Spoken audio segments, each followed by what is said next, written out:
Haleluya, shalom kepada semua sahabat-sahabat saya, Bapak Ibu yang saya kasihi.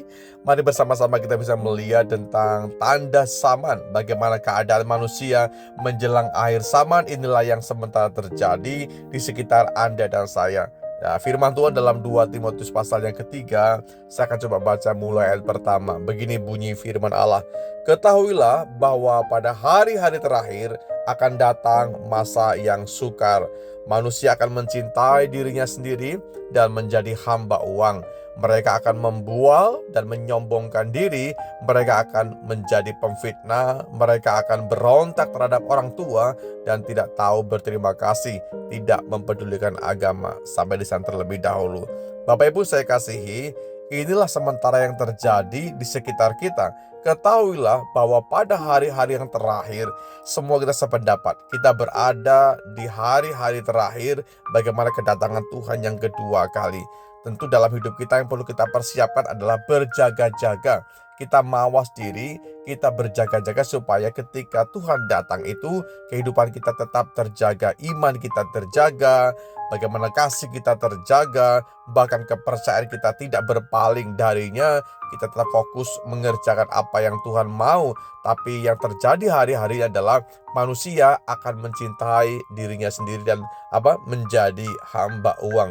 Poin pertama kita bisa melihat di sana bahwa manusia kebanyakan hanya terfokus kepada dirinya. Dia tidak terfokus lagi kepada kasih kepada Tuhan, nggak fokus lagi untuk mencintai Tuhan, apalagi mengerjakan apa yang Tuhan kehendaki buat dirinya, karena fokusnya kepada dirinya sendiri. Karena apa? Bahwa sesungguhnya masa yang sulit, masa yang sukar, manusia itu mungkin mengalami begitu banyak dilema dalam hidupnya, tantangan, kesulitan, dan fokusnya hanya kepada dirinya masing-masing. Kebanyakan di antara manusia akan membual, artinya berkata-kata yang tidak baik, suka membual dan sombong, saudaraku. Mungkin di antara kita bisa melihat orang-orang yang seperti itu, dan itulah fenomena yang terjadi, kondisi-kondisi yang realnya terjadi, bagaimana kebanyakan manusia akan menjadi pembual, banyak manusia akan menyombongkan diri, dan mereka suka menjadi pemfitnah, tidak suka berdamai. Jadi apa yang disampaikan, kata-kata fitnah, kata-kata yang kebencian, kata-kata yang selalu tidak membangun, itu yang tersampai setiap waktu. Karena apa? Kondisi-kondisi yang sulit, manusia fokus kepada perkara-perkara yang tidak mendatangkan kebaikan bagi banyak orang. Lalu apa saja? Ada karakter yang berubah di sana. Bagaimana orang suka memberontak terhadap orang tua, orang tidak suka berterima kasih, dan apalagi orang tidak suka mempedulikan tentang keyakinan, kepercayaan. Bapak Ibu saya kasihi, ini kondisi yang real, dan Alkitab sudah tergenapi hari-hari ini bahwa kebanyakan manusia seperti itu. Lalu bagaimana sikap kita? Saya dorong kepada semua kita bahwa kita mesti kembali kepada kasih kita yang mula-mula kepada Tuhan.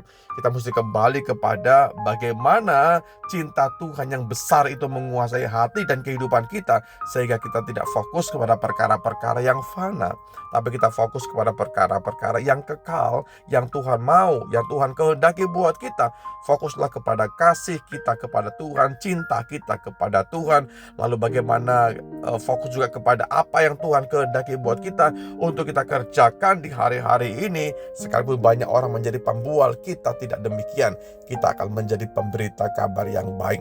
Sekalipun banyak orang yang mungkin hari-hari sombong, kita tidak demikian, tapi kita rendah hati, kita mawas diri, kita mengerti bahwa Tuhan yang empunya segala sesuatunya dari Dia, untuk Dia, dan kita kembalikan juga untuk kemuliaan Tuhan saja. Bapak Ibu saya kasihi, kiranya firman Allah ini bisa membuka kembali mata rohani kita, supaya kita tidak terlena dengan kehidupan dunia, tapi kita kembali kepada kasih Tuhan. Mari miliki hati yang mengasihi akan Tuhan dengan sungguh-sungguh, mengerjakan apa yang sorga kehendaki buat kita lakukan di bumi ini. Terima kasih Bapa dalam sorga buat firman dan kebenaran. Terima kasih Tuhan, kami dibukakan kembali bahwa kami harusnya memiliki kasih yang sungguh-sungguh. Kami tetap fokus kepada Tuhan, berjaga-jaga, tidak terlena dengan kehidupan ini. Sekalipun ada masa-masa yang sulit, tapi kami akan terus mengerjakan apa yang sorga kehendaki buat kami lakukan. Sepanjang kami punya usia, kami mau berbuat sesuatu yang menyenangkan akan hati Tuhan. Di dalam berkat nama-Mu, Yesus Tuhan, kami berdoa dan bersyukur. Amin.